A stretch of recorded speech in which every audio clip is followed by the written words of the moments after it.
Segundo livro de Samuel, capítulo 23. As últimas palavras de Davi. São estas as últimas palavras de Davi, filho de Jessé.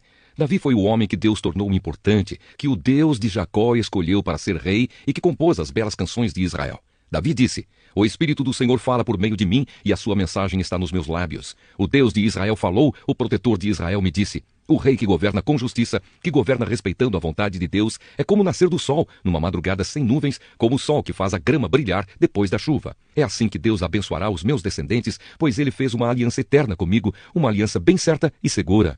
Isso é tudo o que quero. Será essa a minha vitória e eu sei que Deus fará isso. Mas os pagãos são como os espinhos jogados fora. Ninguém se atreve a pegá-los com as mãos. Para isso é preciso uma ferramenta de ferro ou de madeira. Eles serão totalmente queimados no fogo. Os soldados famosos de Davi. São estes os nomes dos soldados famosos de Davi. Josebe-Basebete de Taquemoni, que era o líder do grupo chamado Os Três. Com a sua lança ele lutou contra 800 homens e matou todos numa batalha. Eleazar, filho de Dodo e neto de Aui, era um dos famosos Três. Uma vez ele e Davi desafiaram os filisteus que se haviam reunido para a batalha. Os israelitas se retiraram, mas Eleazar ficou e lutou contra os filisteus, até que teve uma cãibra tão forte na mão que não podia largar a espada. O Senhor Deus conseguiu uma grande vitória nesse dia. Depois que a batalha terminou, os israelitas voltaram até o lugar onde Eleazar estava para tirar a armadura dos mortos. Em seguida, vinha Sama, filho de Agé, ou Ararita. Os filisteus se juntaram em Lei, onde havia uma plantação de ervilhas. Os israelitas fugiram dos filisteus. Porém, Sama ficou na plantação, defendeu-a e matou os filisteus. Nesse dia, o Senhor conseguiu uma grande vitória. Perto do começo do tempo da colheita, 3 do grupo chamado Os 30 desceram até a caverna de Adulã, onde Davi estava, enquanto um bando de filisteus acampava no Vale dos Gigantes. Nessa época, Davi se encontrava na fortaleza, e um grupo de filisteus estava na cidade de Belém. Então Davi teve uma vontade e disse: Como eu gostaria que alguém me trouxesse um pouco de água do poço que fica perto do portão de Belém. Aí os 3 soldados famosos passaram pelo acampamento dos filisteus, tiraram água do poço e levaram para Davi. Mas ele não bebeu daquela água. Em vez disso, a derramou como uma oferta a Deus, o Senhor, e disse: Ó Senhor Deus, eu nunca poderia beber desta água. Isso seria o mesmo que beber o sangue destes homens que arriscaram a sua vida para trazê-la. E assim ele não tomou daquela água. Foram essas as coisas que os famosos 3 fizeram. Abissai, irmão de Joabe, a mãe deles era Zeruia, era o líder dos famosos 30. Com a sua lança, ele lutou contra 300 homens e os matou, ficando famoso entre os 30. Abissai era o mais famoso dos 30 e se tornou o líder do grupo, mas ele não era tão famoso quanto os 3. Benaías, filho de Jeoiada, da cidade de Cabizeel, foi um soldado famoso e praticou muitos atos de coragem. Ele matou 2 grandes guerreiros moabitas. Em um dia de neve, desceu numa cova e matou um leão. Ele matou também um egípcio, um homem enorme que estava armado com uma lança. Benaías atacou o egípcio com o seu bastão, arrancou a lança da mão dele e o matou com ela. Foram essas as coisas que Benaías fez. Ele tinha uma posição de destaque entre os 30, mas também não foi tão famoso quanto os 3. Davi o colocou como chefe da sua guarda pessoal. Entre os 30 estavam Azael, irmão de Joabe, Elanã, filho de Dodo, de Belém, Sama e Elica, da cidade de Arode, Elis, de Pelete, Ira, filho de Iques, de Tecoa, Abiezer, de Anatote, Mabunai, de Uza, Salmão, ou Auita, Maarai e Elebe, filho de Baaná, da cidade de Netofa, Itai, filho de Ribai, de Gibeá, no território da tribo de Benjamim, Benaías, de Piratom, Idai, dos vales de Gaás, Abialbom, de Arabá, Asmavete, de Baurim, Eliaba, de Saalbom, os filhos de Sassém, Jonatas, os Araritas, Sama e Aião, filho de Sarar, Elifelete, filho de Acasbai, de Maacá, Eliã, filho de Aitofel, de Gilo, Esro, de Carmelo, Paarai, de Arabe, Igal, filho de Natã, de Zoba, Bani, do território de Gade, Zeleque, de Amon, Naarai, de Beerote, que carregava as armas de Joabe, cuja mãe era Zeruia, Ira e Garebe, de Jatir, e Urias, o Eteu. Houve 37 soldados famosos ao todo. Carta aos Gálatas, capítulo 3. Lei ou fé? Ó Gálatas sem juízo, quem foi que enfeitiçou vocês? Na minha pregação a vocês, eu fiz uma descrição perfeita da morte de Jesus Cristo na cruz. Por assim dizer, vocês viram Jesus na cruz. Respondam somente isto. Vocês receberam o Espírito de Deus por terem feito o que a lei manda ou por terem ouvido a mensagem do Evangelho e terem crido nela? Como é que vocês podem ter tão pouco juízo? Vocês começaram a sua vida cristã pelo poder do Espírito de Deus e agora querem ir até o fim pelas suas próprias forças? Será que as coisas pelas quais vocês passaram não serviram para nada? Não é possível. Será que quando Deus dá o seu Espírito e faz milagres entre vocês, é porque vocês fazem o que a lei manda? Não será que é porque vocês ouvem a mensagem e creem nela? Lembrem do que as Escrituras Sagradas dizem a respeito de Abraão. Ele creu em Deus e por isso Deus o aceitou. Portanto, vocês devem saber que os verdadeiros descendentes de Abraão são os que têm fé. Antes que isso acontecesse, as Escrituras viram que Deus ia aceitar os não-judeus por meio da fé. Por isso, antes de chegar o tempo, elas anunciaram uma boa notícia a Abraão, dizendo: por meio de você, Deus abençoará todos os povos. Abraão creu e foi abençoado. Portanto, todos os que creem são abençoados como ele foi. Os que confiam na sua obediência à lei estão debaixo da maldição de Deus, pois as Escrituras Sagradas dizem: quem não obedece sempre a tudo o que está escrito no livro da lei está debaixo da maldição de Deus. É claro que ninguém é aceito por Deus por meio da lei, pois as Escrituras dizem: viverá aquele que por meio da fé é aceito por Deus. Mas a lei não tem nada a ver com a fé. Pelo contrário, como dizem as Escrituras, viverá aquele que fizer o que a lei manda. Porém, Cristo, tornando-se maldição por nós, nos livrou da maldição imposta pela lei. Como dizem as Escrituras, maldito todo aquele que for pendurado numa cruz. Cristo fez isso para que a bênção que Deus prometeu a Abraão seja dada, por meio de Cristo Jesus, aos não-judeus e para que todos nós recebamos, por meio da fé, o Espírito que Deus prometeu. A lei e a promessa. Meus irmãos, vou usar um exemplo da vida diária. Quando duas pessoas combinam alguma coisa e assinam um contrato, ninguém pode quebrá-lo ou acrescentar qualquer coisa a ele, pois Deus fez as suas promessas a Abraão e ao seu descendente. Quando as Escrituras dizem que Deus fez as suas promessas a Abraão e à sua descendência, elas não querem dizer que se trata de muitas pessoas, mas de uma só, isto é, Cristo. O que eu quero dizer é o seguinte: Deus fez uma aliança com Abraão e prometeu cumpri-la. A lei que foi dada 430 anos depois não pode quebrar aquela aliança, nem anular a promessa de Deus. Porque se aquilo que Deus dá depende da lei, então o que ele dá já não depende da sua promessa. Mas o que Deus deu a Abraão, ele deu porque havia prometido. Então, por que é que foi dada a lei? Ela foi dada para mostrar as coisas que são contra a vontade de Deus. A lei devia durar até que viesse o descendente de Abraão, pois a promessa foi feita a esse descendente. A lei foi entregue por anjos e um homem serviu de intermediário. Porém, não é preciso haver intermediário quando se está falando de uma só pessoa, e Deus é um só. O objetivo da lei. Será que isso quer dizer que a lei é contra as promessas de Deus? É claro que não. Porque se tivesse sido dada uma lei que pudesse dar vida às pessoas, então elas seriam aceitas por Deus por obedecerem a ela.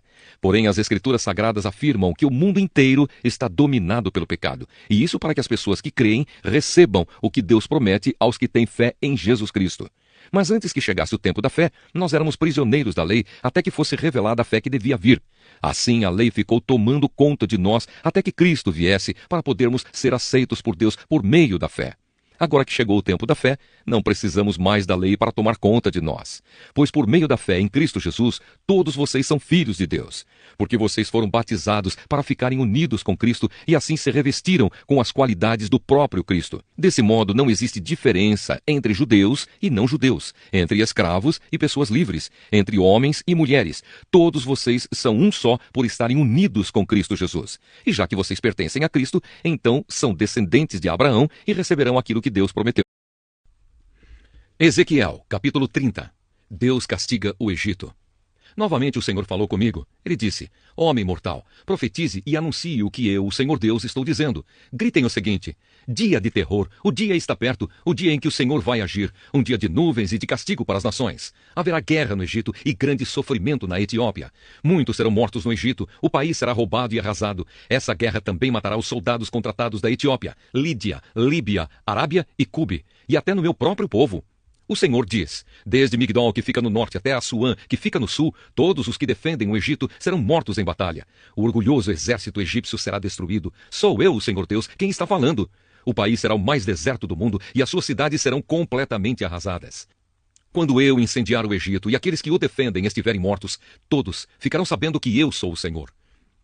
Quando aquele dia chegar e o Egito for destruído, mandarei mensageiros em navios para porem medo no povo descuidado da Etiópia, e esse povo ficará apavorado, e aquele dia está chegando. O Senhor Deus diz: usarei Nabucodonosor, rei da Babilônia, para acabar com a riqueza do Egito. Ele e o seu exército violento virão para arrasar o Egito. Eles atacarão como espadas, e a terra dos egípcios ficará cheia de mortos. Secarei o rio Nilo, entregarei o Egito a homens maus. Estrangeiros arrasarão o país todo. Eu, o Senhor, falei. O Senhor Deus diz: Também destruirei os ídolos e os falsos deuses de Mênfis. Não ficará ninguém para governar o Egito.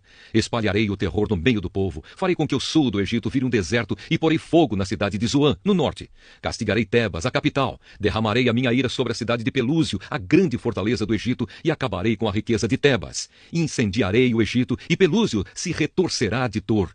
As muralhas de Tebas serão derrubadas e a cidade será inundada. Os moços das cidades de Heliópolis e Bubaste morrerão na guerra, e os outros moradores serão levados presos. Quando eu quebrar o poder do Egito e acabar com a força de que tanto se gaba, a escuridão cairá sobre a cidade de Táfnes. Uma nuvem cobrirá o Egito, e os moradores de todas as suas cidades serão levados prisioneiros. Assim castigarei o Egito, e aí eles ficarão sabendo que eu sou o Senhor. O rei de braços quebrados. No ano 11º do nosso cativeiro, no 7º dia do 1º mês, o Senhor falou comigo. Ele disse: Homem mortal, eu quebrei um dos braços do rei do Egito. Ninguém amarrou o braço dele, nem o pôs numa tipóia, a fim de que sarasse e ficasse forte, e assim ele pudesse usar de novo a espada.